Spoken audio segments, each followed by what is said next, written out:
पहा नवीन एपिसोड्स एकदम add free.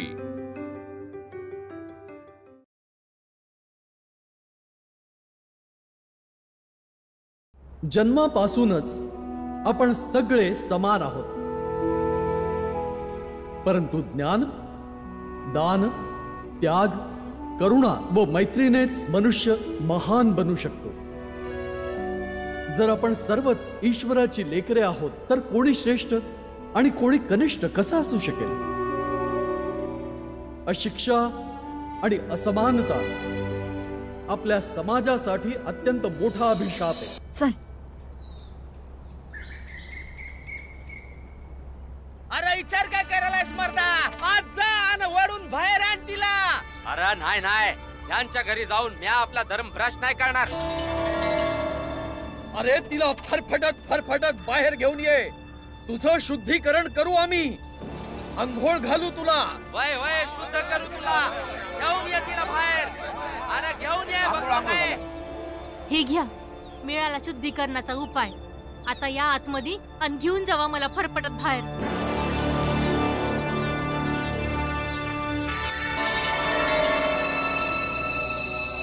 वार समाज,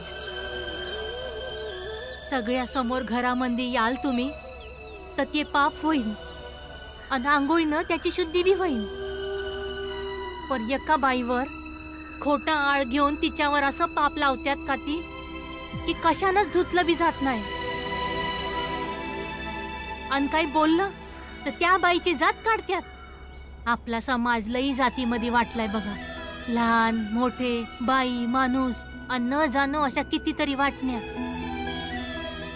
आणि या वाटण्यांची दरी इतकी खोल आहे की ही कधीच भरून नाही निघणार।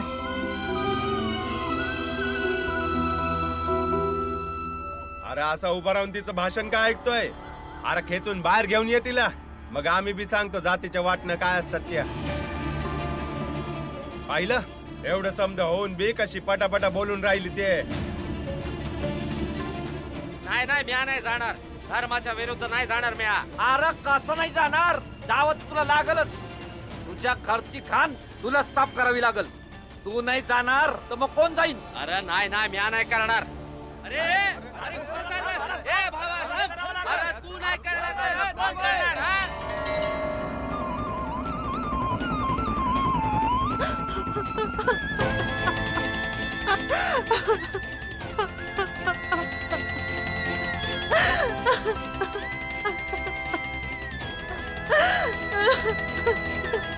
आव रडू नका। पाहिलं का तुम्ही समद्यानी? आले इथून काढून समदे, दुसरीकडे नेऊन मला मारून टाकाया। जगायसाठी चांगली जागा सांगितली असती तर आनंदाने गेले असते।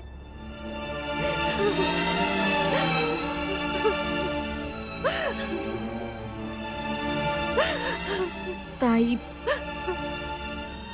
ताई शांत व्हाव, रडू नका। आणि तसं बी सगळ्यात जात आणि धर्माची मर्यादा बाईवरच टिकलेली आहे।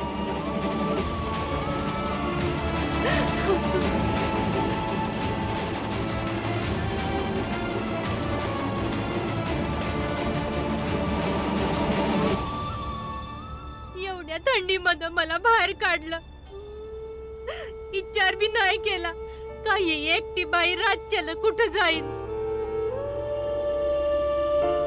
एवढ्यानं समाधान नाही झालं का जिथं मला सारा मिळालाय तिथून बी काढाया आले।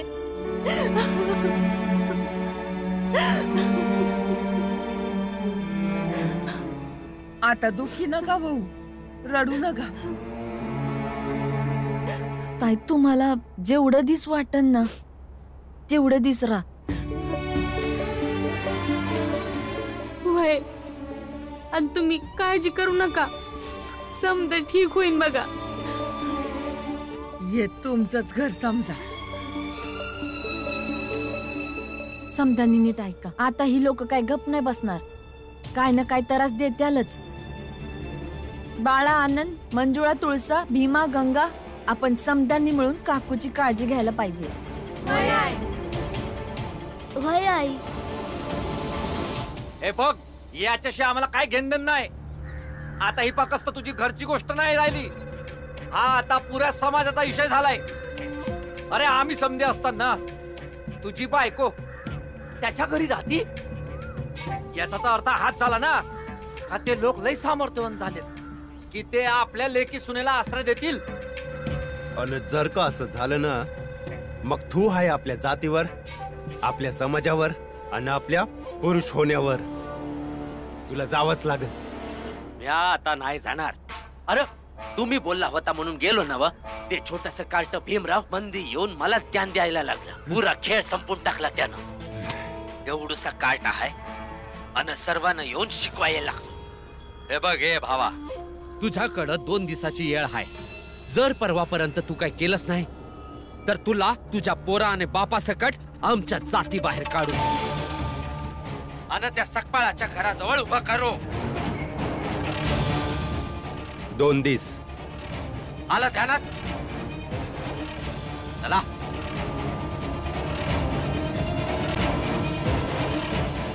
भीम भीम भीम भीम चल की, तो सोनाराचा पोरगा तुला बोलवतोय. मला वय तुला, चल हळू. थांबा जरा. आई ते सोनाराच्या पोराने भीमला बोलवले. नाही जाणार भीम. जाऊन सांग त्याला त्याला मार लागलाय म्हणून. दिसत नाही होय तुला? अरे चालता येत नाहीये, कसं जाणार आहे त्यो? जा गपगुमान जाऊन बस जा. आणि त्यो पोरग का बोलवते तुला? ये पोरग त्यातलाच आहे ना जो तुला शाळेत त्रास देतो, अभ्यास नाही करू देत, संग बसू बी नाही देत ना? नाही जाणार, सांगून दे. आई जाऊन येतो, बघून येतो. काय माहित काही महत्वाचं काम असेल तर. वय आई, शाळा तरी एकच आहे ना, काय माहित असेल त्याचं भीमकडे काय काम. जाऊन येतो गाई. चल भीम. अरे अरे ऐक तरी.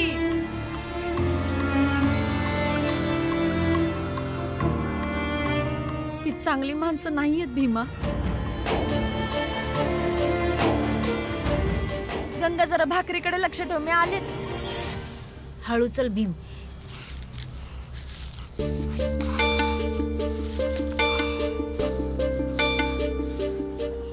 काय झालं? कशाला बोलवलंय? अजून धक्का द्यायचाय का? नाही. मग कशाला बोलवलंस? तू गरीब आहेस ना. हा मग थांब.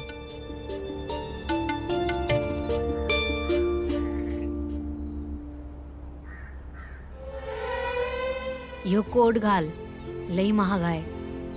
आमच्या जातीतील माणसं ह्यो घालतात. ह्यो घालून तू भोजला जाशील ना, तेव्हा तुला कोणी बी नाही ओळखणार की तू कोणत्या जातीचा आहेस. नाहीतर समधी तुला हाकलून लावतील तिथनं बी. नाही पाहिजे कोट.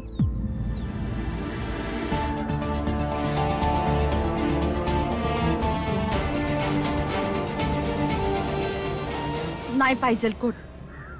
आम्हाला पळवलं तरी हरकत नाही. वय माझ्याकडे जी कापडं आहेत तीच घालून जाईन म्या. आणि धन्यवाद ती घ्यायला तू मला बोलवलंस म्हणून. ठेवून घे ना भीमराव. हे जर तू ठेवून घेतलंस तर मला भी वाटन की जे मी तू या संग चुकीचं वागलोय त्यासाठी तू मला माफ केलंस.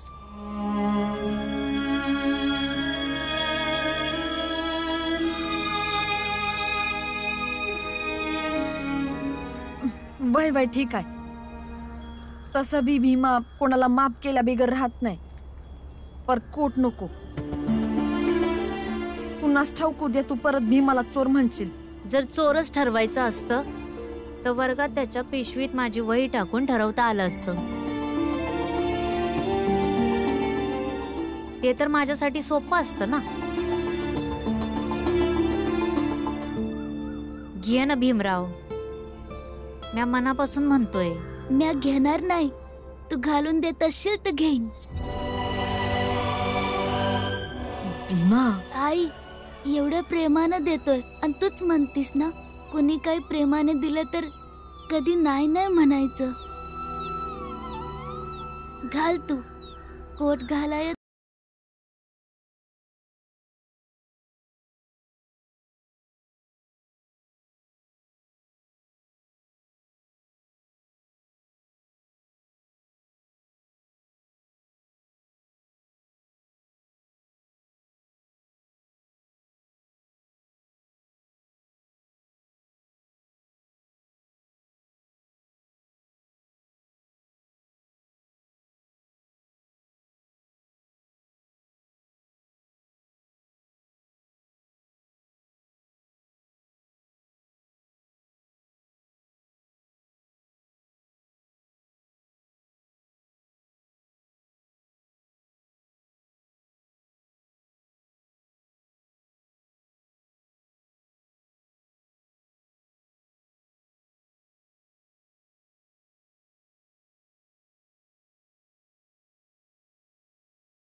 भीमा, मला सांग, त्या पोराची अशी काय चूक होती रे की त्याने कोट देऊन माफी मागितली? वर्गात बसू दिलं नाही म्हणून एवढी मोठी माफी?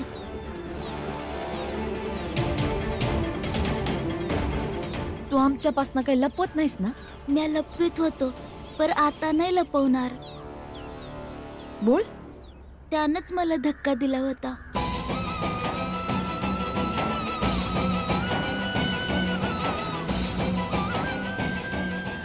ह्या पोरानं? तू इथंच थांब, मी जाऊन त्याला इंगा दाखवत. आई, जाऊ दे ना, त्यानं माफी मागितली ना. आता चल घरी.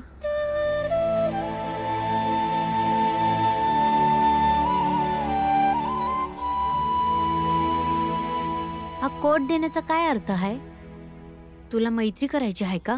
नाही, आपण कवाच मित्र नाही होऊ शकत. पर तू तर भीमाला कोट बी दिलास आणि माफी बी मागितली. ते तर मला पश्चाताप झाला म्हणून, कारण मी त्याला धक्का दिला होता. तसं तर कंचा बी श्रेष्ठ जातीचं पोरग तुमच्याशी मैत्री नाही करू शकत. पर सुरेंद्रनं तर आमच्याशी मैत्री केली होती.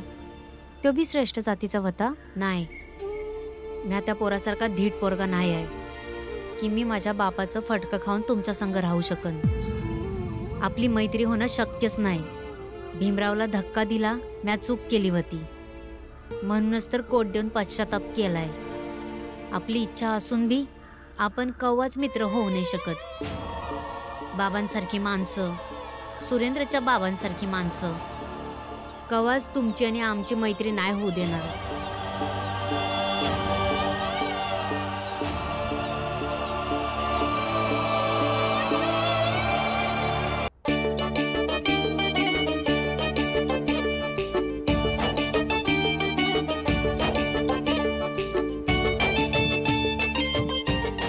अरे भीम, तू कोटाला असं सारखं निरखून बघशील तर मग तिथे लोकांना कळून जाईल की हा कोणा दुसऱ्याचाच कोट आहे. वय त्या इंग्रजांचं डोसकं लय भारी असतं. बरं ठीक आहे, मी असं नाही बघणार. अच्छा भीम, असं समज का मी इंग्रज ऑफिसर आहे आणि मला नीट नमस्कार कर आणि आई बापाची ओळख पण करून दे.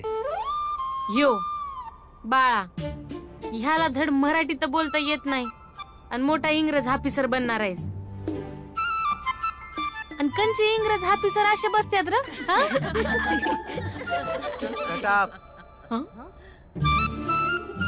गुड. सिस्टर्स, ब्रदर्स, मदर्स, आत्यास and bins. Shut up. तू जे तुला मी सांगितलंय. Good evening sir. ही माझी आई भीमाबाई सकपाल आणि हे माझं बाबा रामजी सकपाल. अजून एवढंच? अरे बोलून झाल्यावर तिथंच उभं राहशील की कुठे जाऊन बसशील भी? बाळा दादा, मला कसं माहित असन तिथं खुर्च्या कुठं असत्यान आणि समधी तिथं उभी असत्यान का बसली असत्यान? मला तरस नका देऊ. भीम बरोबर बोलतोय. तिथं जाऊन पाहता येईल कसं बसायचं कसं उठायचं.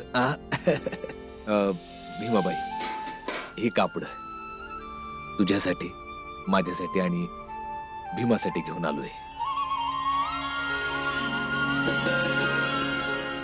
बाकी समद्यांसाठी पगार झाला की घेऊन ये. अरे देवा, लय कमी वेळ राहिलाय. ताई, अहो आजच शिवाय पाहिजे. काय हो? भीम, इकडे ये.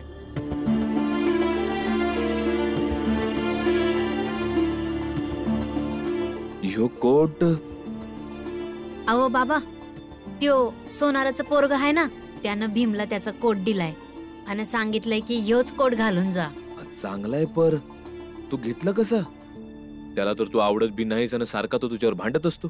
बाबा तुम्हीच सांगता ना, जसं वाईट वागण्याचा विरोध केला पाहिजे तसं चांगल्या वागण्याचं कौतुक बी केलं पाहिजे.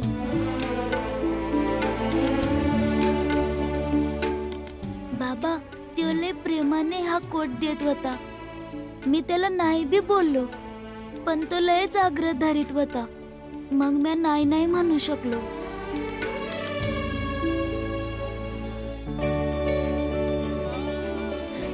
अरे मंजुळा, तुळसा, गंगा, चला उठा, स्वयंपाकाची तयारी करूया. तुमची आई तर काय आज उठायची नाही. ती तर आज रात्रभर कापड शिवत बसणार आहे. आणि मी लिहून ठेवतो जे मला तिथं बोलायचंय.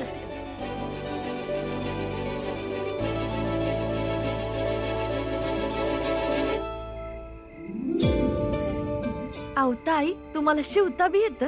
वय म्या पोरांसाठी शिवायची ना. अरे भीम, किती वेळापासून लिहितोय? येळ तर लागलच ना, विचार करून करून लिहितोय.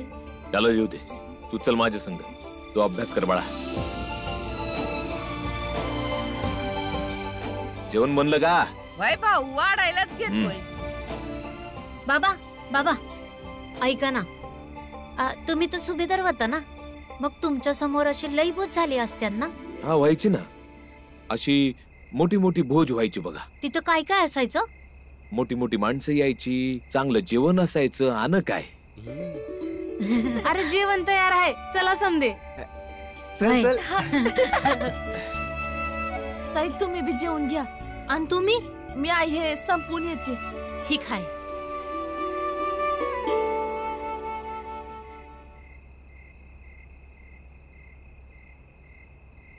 काय हो, जेवायचं नाही का? नाही, भूक नाही. भूक नाही का भ्या वाटते तुम्हाला? हा, थोडी थोडी.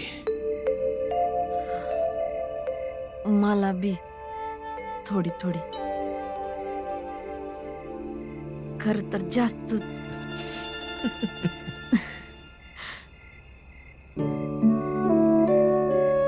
तुला ठाव आहे भीमाबाई, म्या जेव्हा सुभेदार होतो तेव्हा अशी लय भोज व्हायची. काम करताना जेव्हा पोरांना त्याच्या आई बापावर बघायचो तेव्हा विचार करायचो की का कधी आपण म्या आणि तू आपण आपल्या पोरांसंग अशा कुठल्या भोज मध्ये जाऊ का ग? त्याही विचार करताना पण भया वाटायचं की सपान मर्यादेच्या बाहेर जाऊन तर नाही बघत ना. जे सपान नीट पाहिलं बी नव्हतं आणि ते उद्या पूर्ण होणार आहे.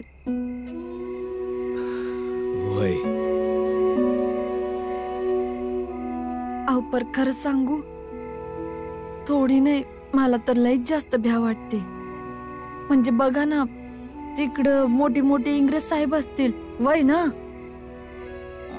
मला बघा, मला तर असं वाटतंय त्यांच्या समोर नीट उभं बी राहता येणार नाही.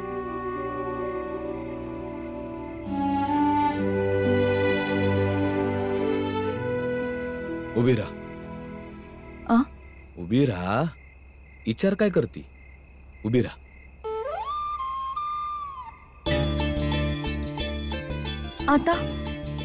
आता विचार कर. तिकडे समधी इंग्रज बसल्या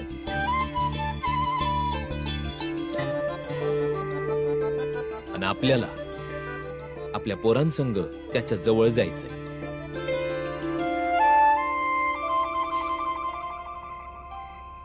तर तू माझा हात जोरात पकडशील, मग तुला हिंमत मिळत.